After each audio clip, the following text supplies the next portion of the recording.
Salam Media Sriwijaya. Sebuah truk kontainer menabrak halte di depan Sekolah Dasar Negeri Kota Baru 2 dan 3, tepatnya di Jalan Sultan Agung KM 28,5 Kelurahan Kota Baru, Bekasi Barat, Bekasi.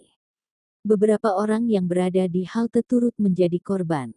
Adapun tiang yang ditabrak truk kontainer itu roboh dan menimpa sebuah mobil pick-up. Akibatnya, sopir mobil pick-up itu pun meninggal dunia.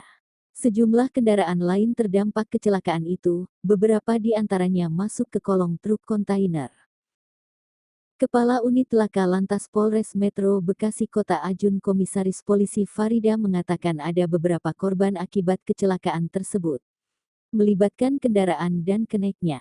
Diduga ada anak sekolah, kurang lebih korban jiwa ada 8 orang dan korban luka ada 7, jadi total korban baik jiwa dan luka ada 15 orang, kata Farida di lokasi, Rabu tanggal 31 Agustus tahun 2022.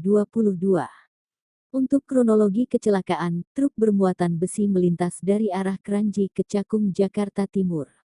Saat tiba di TKP, kendaraan pengangkut logistik itu oleng ke arah kiri jalan.